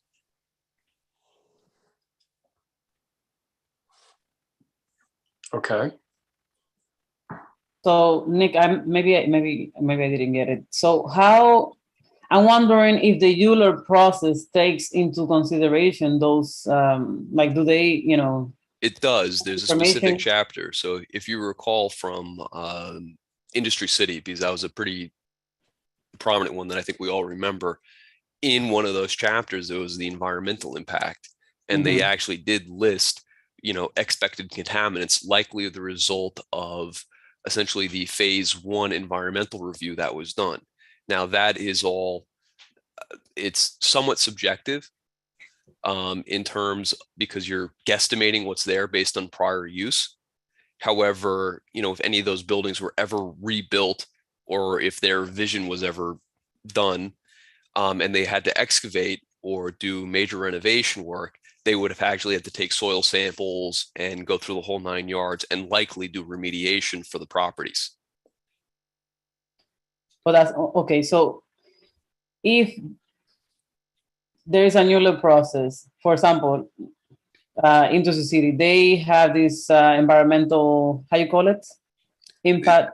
There's an EIS, but more specifically, one chapter in there talked about the environmental impacts, direct environmental impacts. But okay, so this environmental impact is who produces this documentation? The applicant, but then it also goes through the city. So the city also has the ability to modify and or comment on that as well. Okay, but then that does not prevent, for example, a developer who is applying for rezoning from, let's say, constructing or converting this property into a different use that might not be good depending on that. That does not, but before they're permitted to do that, they still have to go through the other environmental reviews before they break ground. And so the way it works is that if you're going to do the construction and you've already filed and whatever else it is, that is the point at which the environmental remediation must be done. Otherwise, potentially the property could be shelved or whatever else, and then environmental review is not really going to do anything because the contaminants are still contained in the ground. And so it's really a point of use type application in order to remove them. Okay, so you're saying the contamination does not affect the area if it's not uprooted from the ground? Typically, So let's no. say- In some sorry. cases it can, but the thing is that it's just the way that everyone handles this in terms of remediation is when the properties are actually redeveloped. Yeah, I understand. So, I mean, I do find that if that's the case, you know, people are still going to be impacted, and it might be useful to include that, like as Maria Roca was stating, in the ULURP process. Let's say a building, one of those industry city buildings to be converted into a public school, that's, I think, dangerous, you know? I would Why? like... My question is why? Because if they do the conversion, they have to remediate. If they do not do the conversion, the property remains as is. It's the whole idea of if it was previously approved and previously accepted versus making a modification. That is really the basis of the discussion. But not all the modifications require uprooting. Well, I think some of the concerns we heard from the community is that by disturbing these substances, they could be released into the environment and harm people's health.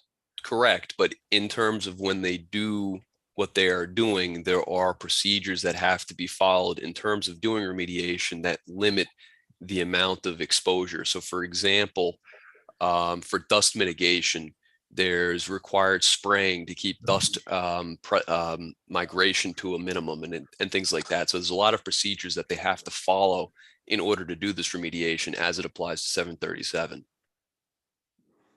Yes, I mean, this isn't the first brownfield application in the district. We had one on 20th Street a few years ago, and it's very transparent, and they published to the public what steps they would take to protect the public from whatever substances that they were removing. So. Okay, so before Maria Roca, so Joe, do you think we should be taking any votes or recommendation or resolution today? I mean, I trust the state in the process. I mean, my issue with the program is the state really saving money by doing this if they were just to clean it up on their own? But that's, you know, that's another issue, another policy issue. Okay, Maria? Yes, I want to sort of follow in some of Nick's comments that since he brought up Industry City, and I'm glad you did that we all discussed ad nauseum during that beleaguered process, how inappropriate, how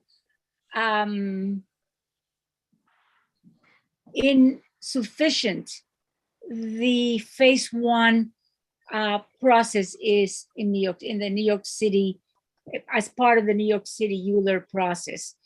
And I disagree with you, no disrespect, you know, that going through the ULURP process and approving a process with limited knowledge of the site, I think is a disservice to everyone, is a disservice first and foremost to the public. It's a disservice to the developer. If the developer did not know anything about it and all of a sudden this comes up, the money invested, the money borrowed and all of that, and that the way the process is set up now puts the cart in front of the horse. We are not dealing with this logically, that you have land. We know what land use is. We know what land, the nature of land, of soil in the city of New York is. We're not somewhere in Utah in the mountains or where soil has never been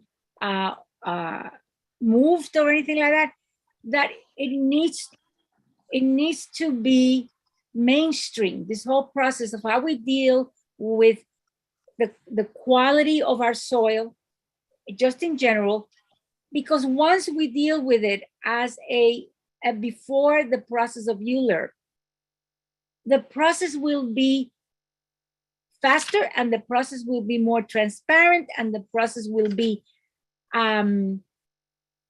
streamlined. So we get that out of the way.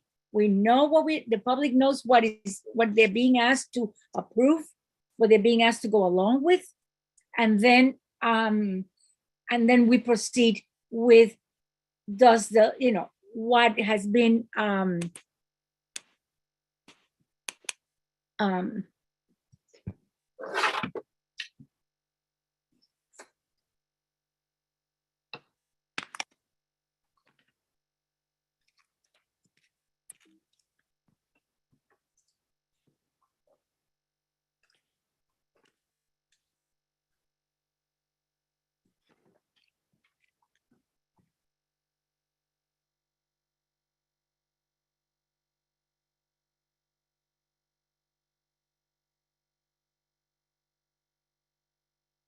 Nick?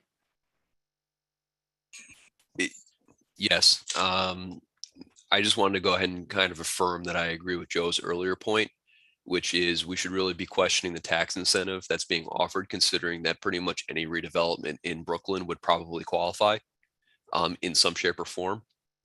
And I don't know if that's either, I'd have to see exactly to what degree that the remediation was being done to see if it really does do enough of a public benefit that you didn't really offer it, because what they're really, the incentive is pretty strong. Mm-hmm. You're getting, excavation and foundation can oftentimes be 30 to 35% of a project. So I think that might be the one outcome out of this. That's, I agree with Joe.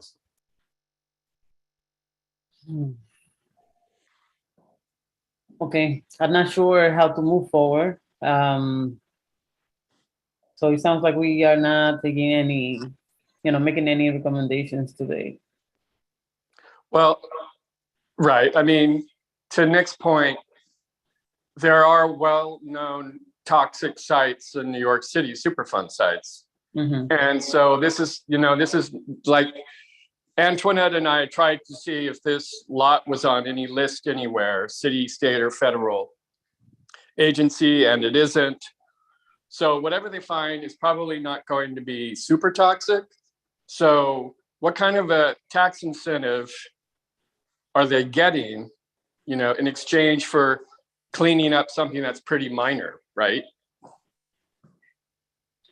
Okay, so maybe we want to, sounds like we want to recommend, I guess that's the city of New York, right? Not the state, to. They're getting it from the state though. You're right.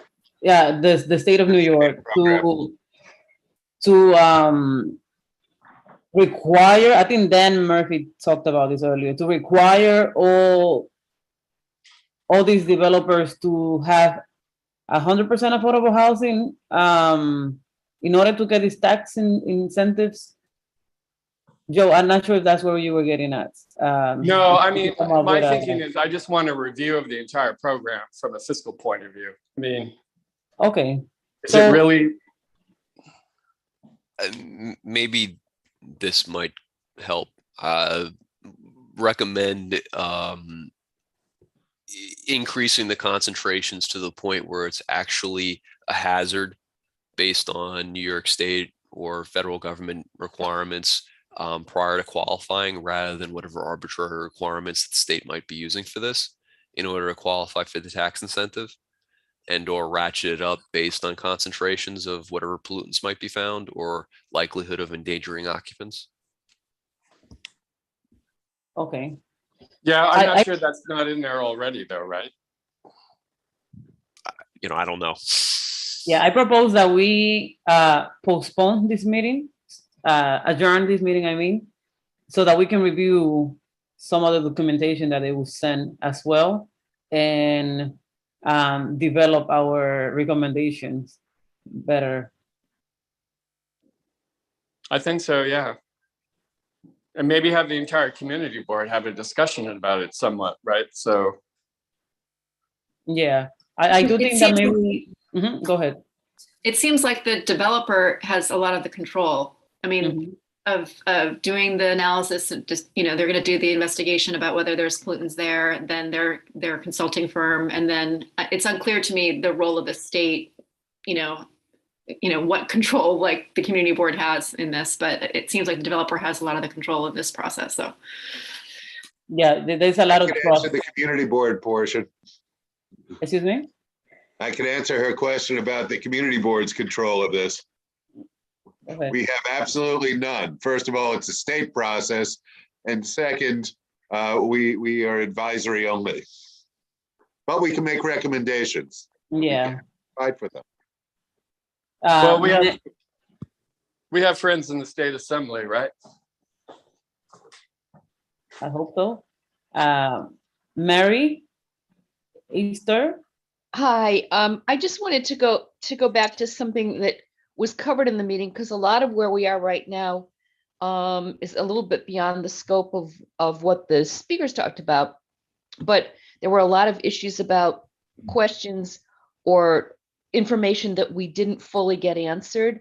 Mhm. And I wanted to know who, if anyone, is taking the responsibility for kind of compiling the list of questions and information that we want to send back to them, because there were quite a number of items that they kind of bounced back to us and said, well, you know, give us follow-up questions. Yeah. I wrote about 2 of those questions. I don't have them all, but we can review the video again and get that. And I'm not sure if Joe also took some notes, and Nick is usually very attentive. I took notes, yes. But, Oh, you know, right. it was actually pretty information dense, so, right? Yeah, a lot. So we can follow up. We will have a follow up. The chairs of both committees, vice chairs, and review what was discussed today and follow up with them. And whatever information we get from them will be shared with I'm assuming all board members, if not both committees, and then we can decide on making a recommendation or not. Yeah, so it's 8 o'clock already. So we've been for 2 hours on this meeting. So if there's no other question, I propose that we adjourn. Maria Roca, 1 minute for you. One. Less than 1 minute. So to whom should we address questions that maybe, as we think through this entire meeting, have come up that could be added to the list of questions for both New York State DEC and DOH, as well as for what the next steps are for the committee? Should they go to both Antoinette and Joseph, or to whom within the committee, as we move forward, so people have a place to to be heard when those questions come, the answers hopefully come back. And how much time, as Melissa so adeptly recommended, that there be a time frame for those answers? I don't know by when we should. The thing is, I think we have to review the whole video again, at least myself, right? Because it was a lot of information, and I want to be able to review it and then develop the questions and then send them to them. Before we send them, we should have a deadline. I just don't have the deadline right now, but I'm assuming, by the first or second week of May, we should have some answers. Joe, not sure what you think about this. I think he left already. Well, my question was more about for those in attendance that are, a subcommittee, committee, where should we send our questions so that all the questions are on the same place, in the same place, and they get gathered and Got then it. get, okay. Maria, send it to the community board's email address and we will send it to the leadership of each of these committees. Yeah. Okay. And I mean, you feel free to CC Antoinette, who's the chair of the Housing Committee, and Joe Canali, he's the chair of the Sanitation Environment Committee. Yeah. But at least make sure to get it to the community board because we will make sure that everybody gets it. Exactly. I kind of got frozen out of the meeting for about a few minutes, so. Maria Roca wanted to know who she should send her questions to and people who are in this meeting. So the questions are to be sent to the community board email, and they can CC you and Antoinette, chairs of the committees. Okay, sounds good. No problem. All right, so. Are we done? Yes. Thanks, Have a good Cindy. night. Oh, people. no, we All right. have just begun. We have actually just begun. Yeah, it's a lot of work to do. So All have a right. good night. Good night, everybody. Good Take night. care, everybody. Have a good night. Thank you, Good night. Jeremy. Good night. Take care.